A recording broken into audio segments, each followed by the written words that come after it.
జై శ్రీమన్నారాయణ. సుదర్శనవాణి పరిపూర్ణ వాస్తుకు స్వాగతం. ధనం నిల్వ ఉండాలి, ధన ప్రాప్తి లభించాలి గృహంలో ఉంటే వాస్తుపరంగా ఎటువంటి సూచన చేయాలి? ఈశాన్య భాగంలో ఎట్లాగైతే నీటి నిల్వని మురుగునీరు ఉండకుండా పరిశుభ్రంగా ఉండాలో నైరుతి భాగంలో కూడా మనం అబ్జర్వ్ చేయాలి.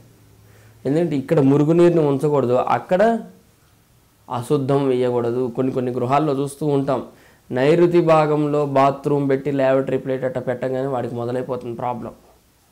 గమనించడు, ధనం విపరీతంగా వస్తూ ఉంటుంది, ఖర్చు విపరీతంగా వెళ్తూ ఉంటుంది. అన్ఎక్స్పెక్టెడ్ ఖర్చులు, తనకు తెలియకుండానే తను కోర్టుకి వెళ్తాడు, తనకు తెలియకుండానే తను హాస్పిటల్కి వెళ్ళిపోతాడు. సడన్గా తీస్తాడు, ₹1,00,000 హాస్పిటల్కి కడతాం పేమెంట్, అట్టాగుంటాయి.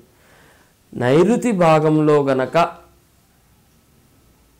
నీటిని నిల్వ చేసేటువంటి గుంట భూమిలో ఉన్నట్లయితే విపరీతమైనటువంటి ధనం ఖర్చు అయిపోతుంది వారికి. అంటే నీటి గుంట నైరుతిలో గనక ఉన్నట్లయితే ధనం నిల్వ ఉండదు, అక్కడ విశేషమైనటువంటి దరిద్ర యోగం లభిస్తుంది ప్రతి వారికి. ఆ గుంటలో కూడాను అశుద్ధం తీసుకొచ్చి అక్కడ కనుక వేసినట్లయితే ల్యాబరేటరీ ప్లేట్ పెడితే మరికొంత డిప్రెషన్ అనేది పెరుగుతుంది.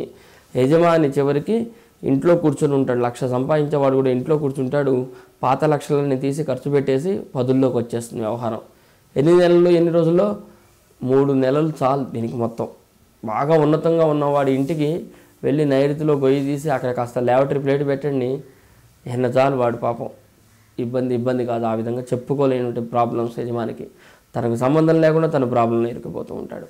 కనుక నైరుతి భాగంలో నీటి గుంట భూమిలో ఉన్నట్లయితే ధనం ఖర్చు అనేది పెరుగుతుందంటాడు, రుణం అనేది ఉండదంటాడు. కనుక అటువంటి ప్రక్రియ ఉండే విధంగా ఉన్నట్లయితే ఎవరికైనా దాన్ని తొలగించండి, దాన్ని మళ్ళీ నీట్గా లెవెల్ చేయండి, విశేషమైనటువంటి ధనయోగం లభిస్తుంది. జై శ్రీమన్నారాయణ.